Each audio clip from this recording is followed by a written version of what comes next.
Chances are, unless you were watching on the day, you didn't hear a darn thing about this. But there was a shooter down there at Joel Osteen's mega church, like his, stadium-sized place of worship. And normally, there's kind of some seedy stuff going on with Joel Osteen and, what he does with his congregation and how he may or may not fleece a bunch of them. But there was actually, there was a different type of tragedy that was going on down there. And, there was a mass shooting that was thwarted or stopped, and there's a reason that you didn't hear much about this, mostly because some of the targets that were involved and the shooter, him, her, they, themself, is starting to paint a clearer picture.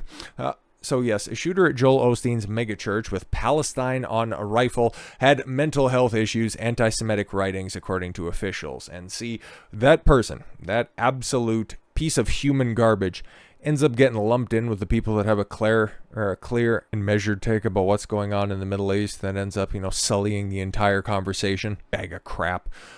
A woman. Oh, really? A woman who opened fire at Joel Osteen's packed Houston area megachurch on Sunday, identified by authorities as a Genesse Ivonne Moreno, 36, previously penned anti-Semitic writings, had a recorded history of mental health issues, and used a weapon with a Palestine sticker in a brazen attack, officials said Monday. Moreno entered Lakewood Church just before a Spanish language service was due to begin at 2 p.m. Well, we know why they wouldn't start any earlier than that. Nobody would show up.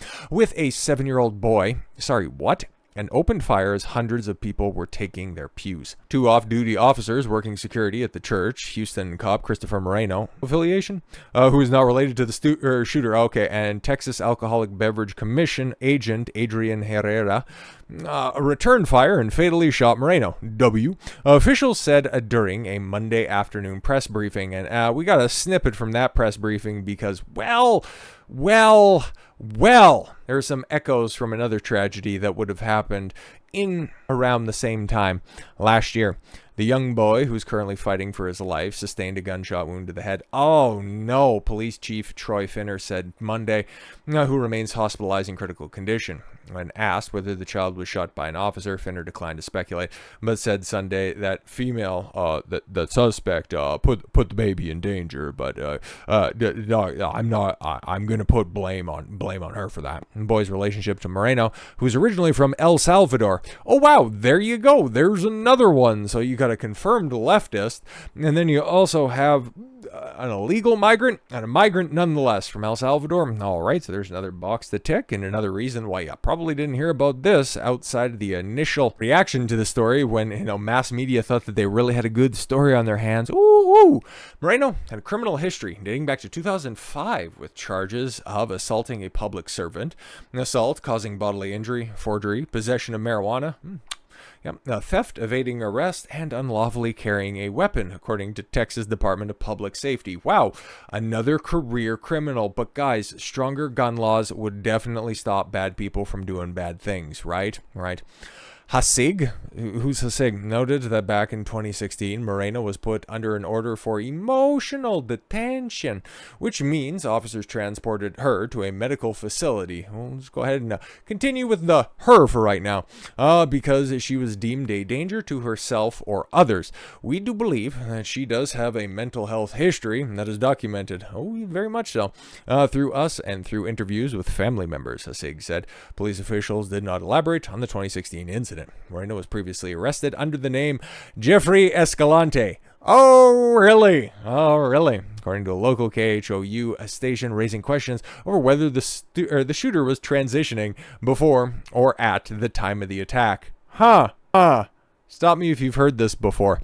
Addressing the discrepancies in Moreno's identity on Monday, HPD officer Christopher Hasig, there it is, noted she uses multiple aliases, including Jeffrey Escalante. And before I read the rest of this stuff, we actually have the clip pulled up right here, and I think that is far more pertinent because Houston PD ran an entire investigation to figure out which pronouns to use for the shooter at Lakewood Church. It's as stupid as it sounds. Utilize both male and female names, but through all of our investigation to this point, talking with individuals, interviews, documents, Houston Police Department reports, she has been identified this entire time as female, she, her, and so we are identifying her as Genesse Moreno, Hispanic. Your tax dollars at work, ladies and gentlemen. Un-goddamn believable. Actually, no. It's totally believable, especially, like, it is Texas after all, but then at the same time, this is old Houston, okay, one of the blue bubbles down there in the great Lone Star State. Oh, my God. Okay, you have a mass shooter. Instead of trying to find motive, trying to figure out if there was any other connected events, if they're a part of a greater network of individuals. No, you got to get to the bottom of whether or not this is a she, her, they, them, he, her, them mental patient. Oh, but no. Oh, okay. You could just go and check the health records on that one and realize that, yep, the former mental patient. 2022 photo taken when Moreno was booked into jail at Fort Bend County, Texas, listed her sex as female, according to the website Mugshots Zone. That's probably where we got this beautiful picture right there, just looking really distraught. And trust me, guys, I won't do anything ever again. Hasig noted that Moreno had mental health history and was documented with police every single time the suspect was on our watch list. I'm so glad we have all of these strong laws that are on the books, and you know what always the solution is? Stronger laws! He also said that she had penned some anti-Semitic writings. What are we talking about here? Are we going full Kanye, half Kanye, quarter Kanye? Like, come on. That were uncovered during their investigation. Oh, good. And thanks to the discovery of those writings, we figured out, thanks to dotting every I with a heart, that we're dealing with the she, her. Authorities now believe that there was a familial dispute and decided, you know what, I'm having such a hard time with my El Salvadorian family members. I'm going to go down to a Christian megachurch and open fire. Okay. Between Moreno's ex-husband and his family, some of whom are Jewish, how do they always manage to make it about them? This is crazy. Okay, so Christians could have been killed, Jews most affected. All right, then. So we believe that might be where all of this stems from. Right.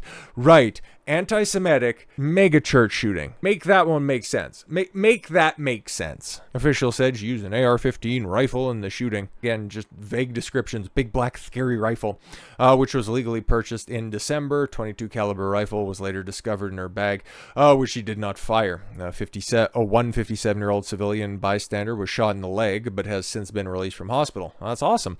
The only time that you can have a female to male transition, commit one of these atrocities and end up racking up a body count, is that you have to go down to a school specifically. Wow, that was a Christian school as well in Tennessee. Anyways, to pick on the weak and vulnerable. Time and time again, it's proven. It's like men make better women than women.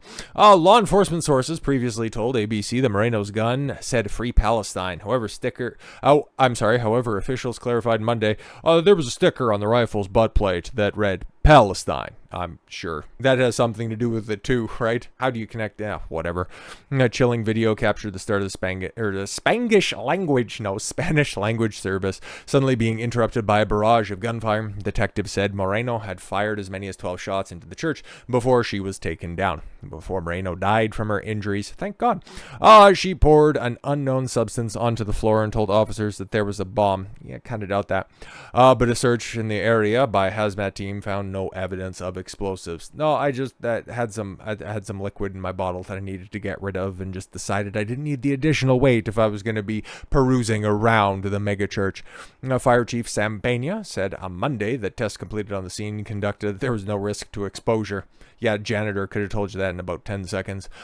I can safely say that there is no risk of exposure to any chemical or product that may be present for anybody who's at the church. But yeah, if you're trying to stand for one of for our greatest ally, that's, being prominently displayed for this church shooting, I guess you'd probably be right to test for anthrax. They like to throw that accusation out there a lot.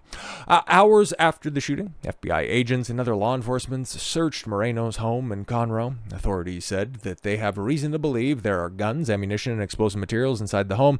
And then there wasn't. A car was also towed away from the home. A station reported Osteen, 60. Holy crap, he's 60 already? Man, that's kind of crazy. Said during a press conference Sunday that the tragedy could have been much worse, and it had happened during the earlier or later Sunday services, which draw larger crowds. I can only imagine if it had happened during the 11 o'clock service, but, to catch a siesta around that time. He said at the scene, the church, founded by Osteen's late father, is attended by 45,000 people weekly, making it the third largest megachurch in America. And yeah, normally Joel Osteen and his, creepy megachurch, that's one tragedy that is multi-layered, but thankfully this one got stopped, okay? And thankfully we got to the bottom of this one, but the reason that you aren't hearing any follow-up, or at least a lot from mass media, well, is for all of the reasons that we just displayed right there. So with all that said, thank you all very much for the gift of your time. I've been Don Consuelo. I want you to follow your gut and get after it. Take care, everyone.